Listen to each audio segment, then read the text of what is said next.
তাপগতীয় প্রক্রিয়াগুলির সাহায্যে কীভাবে গাণিতিক সমস্যার সমাধান করা যায় তার একটা উদাহরণ আমরা আজকে দেখানোর চেষ্টা করব।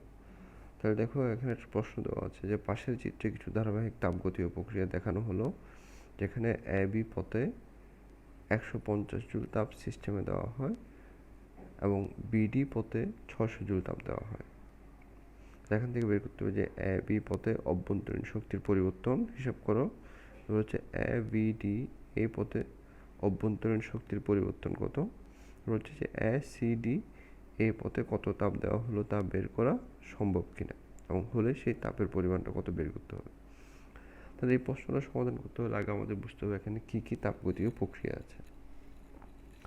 তাহলে ধরো এখানে এটা হচ্ছে আমাদের একটা পিভি ডায়াগ্রাম, যেখানে এক চক্র বরাবর হচ্ছে, এদিকে হচ্ছে আমাদের জন্য আয়তন বলে দেওয়া আছে ভি, আর ওয়াই অক্ষ বরাবর হচ্ছে আমাদের চাপ পি বলে দেওয়া আছে।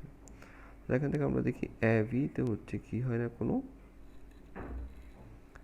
তাহলে এ থেকে বিতে এটা কি প্রক্রিয়া এটা আমাদের বোঝা দরকার। তাহলে এক্ষেত্রে চাপের পরিবর্তন হয় কিন্তু আয়তনের পরিবর্তন হয় না, তার মানে এ থেকে বি হচ্ছে একটি সমচাপ প্রক্রিয়া। আমরা যদি দেখি এখানে এ থেকে বি হচ্ছে সমচাপ প্রক্রিয়া। এরপর বি থেকে ডিতে চাপটা স্থির থাকে কিন্তু আয়তনটা 2 থেকে প্রসারিত হয়ে 5 হয়ে যায়। তাহলে সেই জন্য এ থেকে বিটা হচ্ছে আমাদের সমায়তন প্রক্রিয়া। এটা হচ্ছে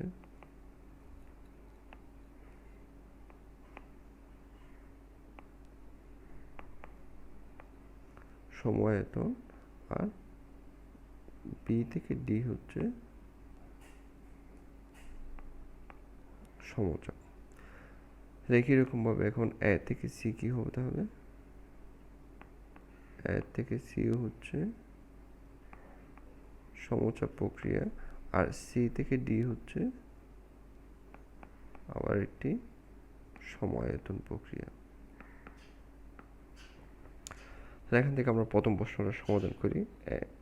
হচ্ছে এ বি পথে অভ্যন্তরীণ শক্তির পরিবর্তন কত। তাহলে এই যে এ বি পথের সিস্টেমে কতটুকু তাপ দেওয়া হলো সেটা আমাদের বলে দেওয়া আছে ডেল কিউ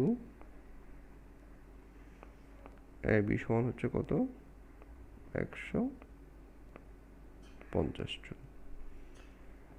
তো আমরা জানি যদি সমচাপ প্রক্রিয়ায় সিস্টেমের যেহেতু সমায়তন প্রক্রিয়ায় আয়তনের কোনো পরিবর্তন হওয়ার ফলে কোনো কাজ হয় না, তাহলে এই ক্ষেত্রে ক্লসিয়াসের সূত্রটি হচ্ছে ডেল কিউ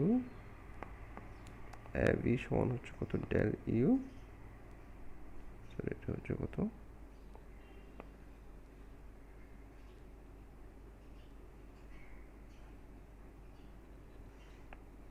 হচ্ছে ডেল ইউ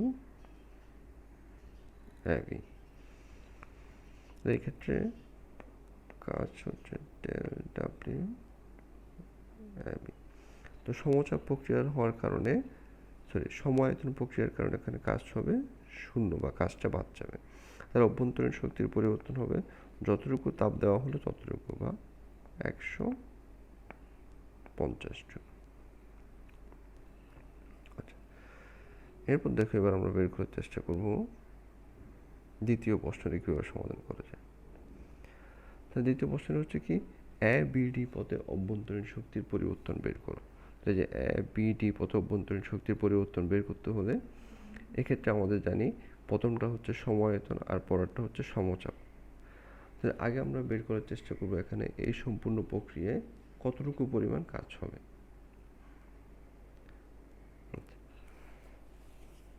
তাহলে এই সম্পূর্ণ প্রক্রিয়ায় কাজের পরিমাণটা আমরা কিভাবে বের করতে পারি। ডাব্লিউ এ বি টি, তাহলে এটাকে আমরা দুই ভাগ করে লিখতে পারি, একটা হচ্ছে ডাব্লিউ এ বি, অপরটি হচ্ছে ডাব্লিউ বিডি।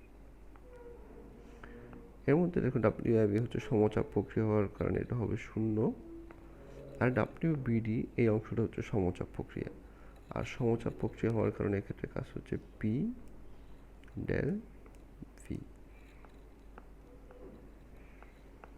তাহলে এক্ষেত্রে আমাদের পি এর মানটা হচ্ছে দেখো পি চাপ হচ্ছে 8 × 10⁴ প্যাসকেল। এটা হচ্ছে 8 × 10⁴।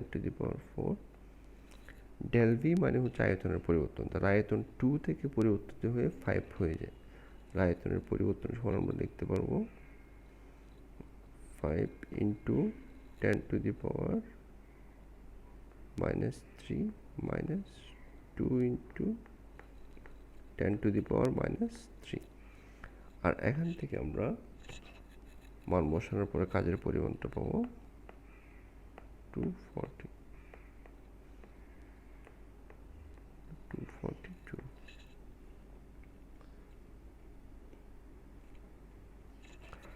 আচ্ছা, তাহলে আমরা এই যে এ বিডি পথে মোট কতটুকু কাজ হবে সেটা পেলাম। এখন এই এ বিডি পথে কতটুকু তাপ দেওয়া হলো সেটা আমরা কীভাবে বলতে পারি, সেটা হচ্ছে ডেল কিউ এ বিডি। তাহলে এটা হচ্ছে কত, ডেল কিউ এ বি, তার সাথে আমরা যোগ করবো ডেল কিউ বিডি। তাহলে দেখো এই যে এ বি পথে তাপ দেওয়া হচ্ছে কত, 150 জুল, আর এই বিডি পথে তাপ দেওয়া হয় 600 জুল। 150 জুল যোগ 600 জুল। তাহলে আমাদের এখন আমরা বের করতে পারবো যে এ বিডি পথে অভ্যন্তরীণ শক্তির পরিবর্তনটা কত হবে। তাহলে ক্লসিয়াসের সূত্র থেকে আমরা লিখতে পারি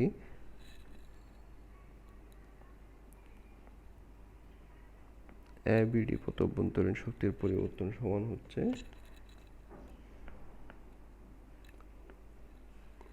এ বিডি পথে মোট প্রদত্ত তাপ, এবং ওখান থেকে বিয়োগ করতে হবে এ বিডি পথে মোট কৃত কাজ। এটা হচ্ছে এটা 750 বিয়োগ 240 অথবা 510 জুল। আমরা দ্বিতীয় প্রশ্নটা সমাধান করলাম। এবার আমরা চেষ্টা করব আমাদের তৃতীয় প্রশ্নটা সমাধান করার জন্য। তাহলে তৃতীয় প্রশ্নটা আমাদের কি বলে দেখো,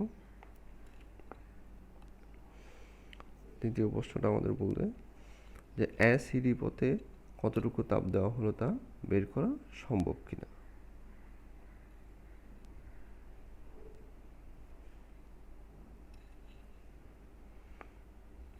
এটা হচ্ছে আমাদের 3 নম্বর প্রশ্নটা,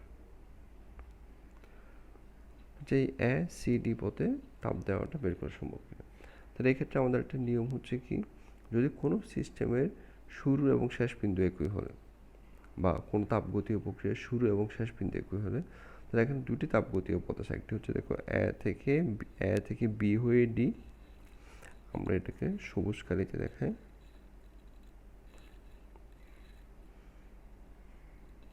বা এটাকে হলুদ কালিতে দিই আমরা।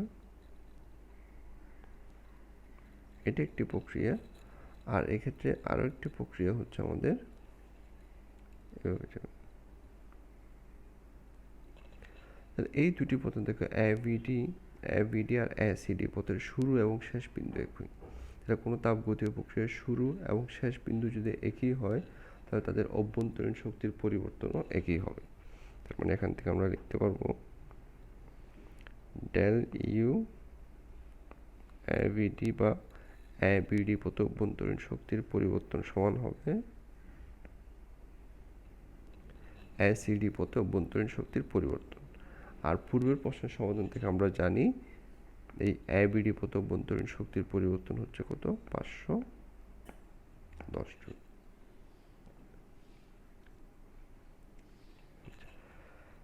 এখন এই অ্যাসিডি পথে কত তাপ দেওয়া হলো সেটা বের করার জন্য আমাদের বের করতে হবে এই অ্যাসিডি পথে কতটুকু কাজ সম্পাদিত হয়। তাহলে সেটার জন্য আমরা লিখতে পারি del W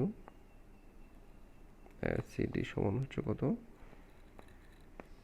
del W AC যোগ ডেল ডাব্লিউ সিডি। তাহলে ডেল ডাব্লিউ এসি বা দেখো এই যে এ থেকে সি হচ্ছে একটি সমচাপ প্রক্রিয়া, আর সমচাপ প্রক্রিয়ার কাজ সমান আমরা জানি পি ডেল ভি।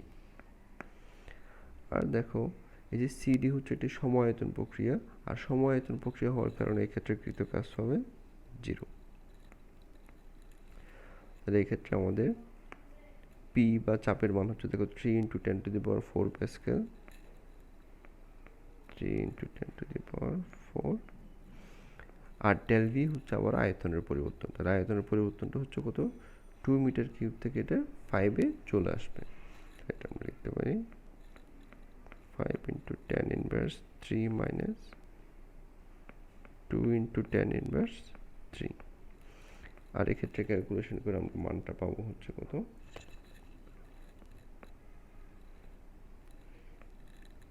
90 জুল যোগ 0 বা 90। তাহলে দেখো অ্যাসিডি পথে মোট কৃত কাজের পরিমাণ আমরা পেলাম কত, 90 জুল। তাহলে অ্যাসিডি পথে মোট কতটুকু তাপ দেওয়া হলো, এটা আমরা ক্লসিয়াসের সূত্র থেকে লিখতে পারি, ডেল কিউ অ্যাসিডি সমান হবে কত আমাদের,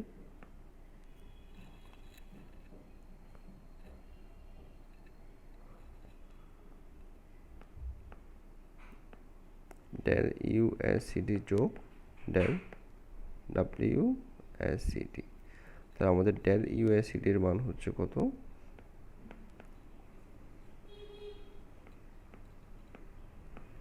510 জুল, আর ডেল ডাব্লিউ অ্যাসিডির মান হচ্ছে 90 জুল। মোট কৃত কাজ হবে কত আমাদের, 600 জুল।